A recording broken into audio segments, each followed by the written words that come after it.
সম্মানিত সুধী, এখন দুটো জিনিস আর মুসলিম সমাজকে ধ্বংস করার জন্য এসেছে, তরুণ সমাজকে তাদের মানসিক দিক, তাদের সাইকোলজি দিক এর ধ্বংস করার জন্য এসেছে। কিছু আগে দেখলেন না ভাই, ট্রান্সজেন্ডার নাম শুনেছেন? ট্রান্সজেন্ডার নাম শুনেন নাই? কারা কারা শুনেছেন একটু হাত তোলেন তো ভাই।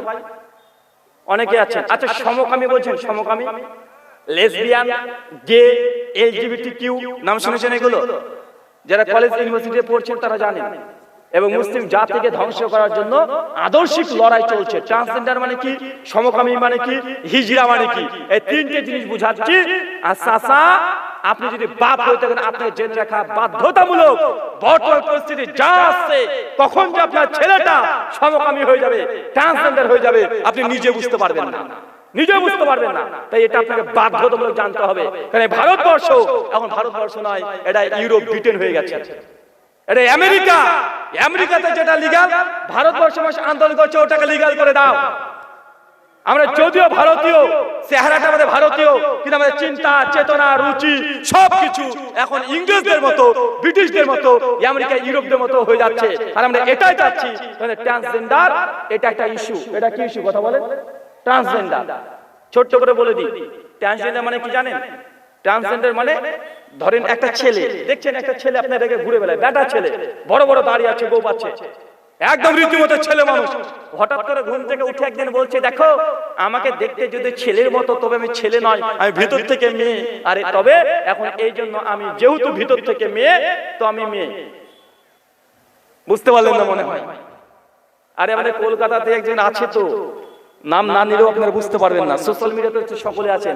স্যান্ডি শাহ নাম শুনেন নাই? শুনেছেন? এবার স্যান্ডি শাহ নাম শুনেছেন? ও আগে কি ছিল? ছেলে ছিল। ছেলে ছিল না ভাইজান? সমস্ত কিছু ছেলে, একদম পুরো শরীরটা ছেলে। হঠাৎ করে দাবি করলাম আমি মেয়ে, তো এখন সে মেয়ে। আর এই ট্রান্সজেন্ডার, এলজিবিটিকিউ এটা বাধ্যতামূলক হয়ে যাচ্ছে এবং বলে দিচ্ছে কোনো মানুষ তার বাহ্যিক যে অঙ্গ প্রত্যঙ্গ এগুলো দিয়ে লিঙ্গ নির্ধারণ করা যাবে না, বরং মানুষের মন যেটা বলে এটাই আসল লিঙ্গ। আর একটা উদাহরণ দিয়ে বুঝতে পারবেন।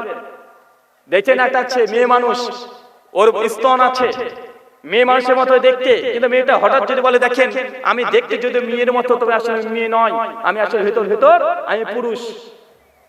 এটা আপনার কাছে যখন কঠিন মনে হচ্ছে, আর 2-1 বছর যাক, তারপরে এটা পানির মতো আপনার সহজ হয়ে যাবে।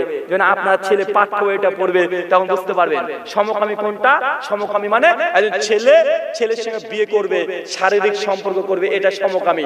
একটা মেয়ে মেয়েকে বিয়ে করবে, মেয়ের সঙ্গে সেক্স করবে, শারীরিক সম্পর্ক করবে, এটা কি বলা হচ্ছে বলেন তো ভাইজান?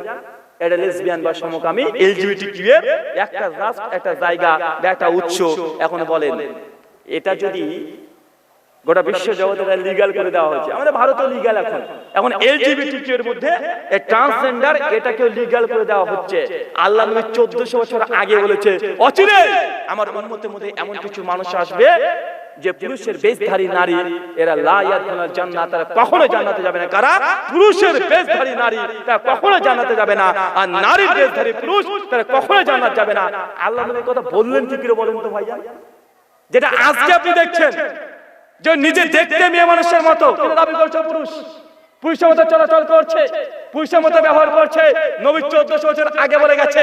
চিন্তা করেন সেই সময় হেয়ার কেয়ারে কাজ আবিষ্কার হয় নাই, ইলেকট্রিক লাইট তো দূরের কথা, মাল্টিমিটার যুগ তো দূরের কথা। নবী 1400 বছর আগে কিভাবে বললেন, অচিরেই এমন একটা সময় চলে আসবে যে মানুষ, পুরুষের বেশধারী নারী আর নারীর বেশধারী পুরুষ, লা ইয়াদখুলুল জান্নাতা, তারা কখনো জান্নাতে যাবে না। এখন আমাদের সমাজে এটা চলছে কি চলছে না? চলছে। আপনাকে আর একটু খোলা করে বলে দিই, কিছুদিন আগে দেখেছিলেন একদম গোটা ভারতবর্ষ মাতিয়ে দিয়েছে নিউজটা। কি নিউজ? যে দুজন সমকামী দম্পতি ছেলে ছেলে বিয়ে করেছিল, তারপর একটা বাচ্চা প্রসব করেছে। ভাই এই নিউজটা দেখেন নাই? দেখেছেন তো? সোশ্যাল মিডিয়া আছে যে দুজন ছেলে মানুষ, দুজন ছেলে বিয়ে করেছে, বিয়ে করার 2 বছর পর বাচ্চা চলে এসেছে পেটে। একদম আন্তর্জাতিক লেভেলের নিউজ। ঘটনা ঘটেছিল কেরালাতে। এবং সেই সময়তে যারা এই সমকামী বা লেসবিয়ান বা ট্রান্সজেন্ডার গ্রুপ, তারা একদম প্রচার করছে, দেখো তোমাদের ঈশ্বরকে আমরা চ্যালেঞ্জ করে দিয়েছি। তোমাদের ভগবান, তোমাদের আল্লাহ বলেছে পুরুষটাকে সন্তান জন্ম দিতে পারে না। আজকে সমকামী দুইজন ছেলে আজকে সন্তান জন্ম দিয়ে দিয়েছে। অতএব ঈশ্বর আল্লাহ ভগবান বলে কেউ নেই। বিজ্ঞান যা বলছে, বিজ্ঞান দ্বারা সবকিছু হওয়া সম্ভব। অতএব ধর্ম মিথ্যা, আল্লাহ মিথ্যা, ভগবান মিথ্যা। বা আন্দোলন করলো না? এবং আমরা তখন অবাক হয়েছিলাম। আমি যখন প্রথম দেখি এই খবরটা, BBC, CNN, Voice of America, ড্যানি মেন, NMST, Times of India, Hindustan Time, Hindustan news, news express সব খবর একদম প্রচার করছে যে দুজন ছেলে বিয়ে করেছে কিন্তু বাচ্চা চলে এসেছে। বা এটা কি সম্ভব? কিন্তু হয়েছে তো। তা আমি এটা নিয়ে অনেক গবেষণা করছিলাম। তো গবেষণা করতে গিয়ে রহস্য পরে বুঝতে পারলাম। আসলে ঘটনা কি ঘটেছিল জানেন? মানুষকে ধোঁকা দেওয়া হচ্ছে কিভাবে। আসলে ছবিতে যেটা দেখছেন যে একটা ছেলে মানুষ, একদম ছেলে মতো দাড়ি টাড়ি খুঁচো খুঁচো দাঁড়িয়ে আছে, কিন্তু পেট উঁচু, পেটে বাচ্চা, দেখতে ছেলে মতো কিন্তু পেটটা উঁচু। আসলে এই যাকে দেখছেন ছেলে, পেট উঁচু, পেটে বাচ্চা আছে, এই আসলে ছেলে না, এ হচ্ছে মেয়ে, একজন নারী। কি করেছে? মানে ওর জন্মসূত্রে নারী, ওর যোনিপথ আছে, মানে নারীর যে জননেন্দ্রিয়, সে জননেন্দ্রিয় আছে। সে যখন প্রাপ্তবয়স্ক হয়েছে তার পিরিয়ড মেন্স হয়েছিল, তার স্তনও ছিল। কিন্তু হঠাৎ সে একদিন দাবি করলো যে আমি যদিও বাহ্যিক দিক থেকে মেয়ে মেয়ে ভাব, কিন্তু আমি আসলে মেয়ে নয়, আমার মন বলে আমি একজন পুরুষ। এই কারণে ওই মেয়েটা সে সার্জারি করেছিল। কি করেছিল? সার্জারি করেছিল। তার স্তনটাকে কেটে বাদ দিয়ে দিয়েছে। স্তন কেটে কি করেছে? বাদ দিয়েছে। আর পুরুষের যে হরমোন টেস্টোস্টেরন, যে হরমোনের জন্য পুরুষের কণ্ঠ মেয়েদের চাইতে একটু মোটা, একটু আওয়াজে হয়ে যায়, হাতের কবজিগুলো একটু শক্ত মজবুত হয়ে যায়, গোঁফ দাড়ি এগুলো গজায়, এই যে টেস্টোস্টেরন হরমোনের কারণে। সেই সময় ওই মেয়েটার শরীর থেকে নারীর যে হরমোন এটাকে বের করে টেস্টোস্টেরন হরমোন এটাকে প্রবেশ করানো হয়। এই জন্য ওই মেয়ে মানুষটা আস্তে আস্তে বাহ্যিক দিক থেকে সে হয়ে যাচ্ছে পুরুষ। কথা বুঝতে পারছেন? তার গোপ উঠছে, তার শক্তিগুলো, পেশিগুলো একদম মজবুত হয়ে যাচ্ছে। দেখবেন যেসব নারীরা বক্সিং খেলে, আছে না ভাই, বক্সিং খেলে না, যেসব নারীদের পেশি অনেক মোটা, ওরা প্রত্যেকে টেস্টোস্টেরন হরমোন তারা ব্যবহার করে, সবাই। এই জন্য পেশিগুলো মজবুত হয়ে যায় ওই নারীগুলোর। তো ওই মেয়েটি সে কি করেছিল? সে হরমোন চেঞ্জ করেছিল। সে নারীর হরমোন বের করে পুরুষের হরমোন পুশ করেছিল শরীরে, এবং তার স্তন কেটে সার্জারি করে বাদ দিয়ে দিয়েছিল। তার জন্য তার মুখ দেখে মনে করবেন সে একজন পুরুষ মানুষ। তার আস্তে আস্তে পুরুষের মতো কণ্ঠ চলে আসছে, আস্তে আস্তে দাড়ি গোঁফ হয়ে গেছে, কিন্তু তার যে প্রজনন ক্ষমতা, যে গর্ভধারণ, তার যোনিপথ ওদের ঠিকই আছে। বাহ্যিক দেখছেন সে একজন পুরুষ, ভেতরে কি? ভেতরে কি? নারী। আর যে ছেলেটাকে দেখছেন মেয়ে সেজেছে, বাহ্যিক দিক থেকে দেখছে না মেয়ে, ও আসলে মেয়ে না, ও ছিল ছেলে। ও কি করেছে? যাকে দেখছেন বাবা, ও আসলে বাবা নয়। সরি, যাকে দেখছেন আপনি একজন মা, ও আসলে মা নয়, ও আসলে ছিল বাবা, একটা ছেলে ছিল। ও আবার উল্টো সার্জারি করেছে। ও আবার তার শরীরের রাঙের মাংস কেটে স্তন তৈরি করেছে, মেয়েদের হরমোন পুশ করেছে। ছেলে মানুষটা আস্তে আস্তে ধীরে ধীরে চেহারা স্রোত, তার মেয়ের মেয়ে একটা ভাব চলে এসেছে। তো ভাই আসলে ভেতরে তারা কি?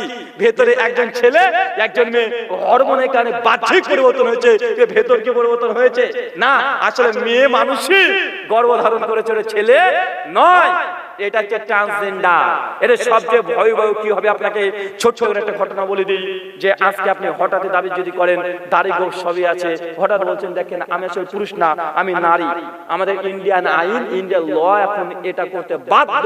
কোন ছেলে যদি হঠাৎই দাবি করে বলে যে আমি মেয়ে, তাহলে ওই ছেলেটা পুরুষ বেশি নারী দাবিদার। এই মেয়ে তখন যদি বলে আমি নারী, তো ভারতের রাষ্ট্র অনুযায়ী তাকে তার সেক্সের জায়গায় তখন মেয়ে এটা ঘোষণা করতে বাধ্য করতে হবে। যদি না করে এটা ক্রাইম। দেখছেন ছেলে আপদ মস্তক গোটারের ছেলে দাবি করছে আমরা মেয়ে, আমি মেয়ে, ওকে মেয়ে হিসেবে স্বীকৃতি দিতে হবে, এবং মেয়েদের যত সাবসিডি সব ওকে দিতে হবে। এখন ওই পুরুষের বেশি নারী যদি বলে যে দেখেন আমি যেহেতু মেয়ে, আমার খাতা কলমে মেয়ে এটা ব্যবহার করতে হবে, অতএব আমি এখন কলেজে পড়ছি, এখন যে হোস্টেলে থাকবো সে হোস্টেলটা পুরুষ হবে না, সে নারী আমাকে হোস্টেল দিতে হবে। এখন বলেন তো অবস্থা কি ঘটবে? আপনি বুঝতে পারছেন না।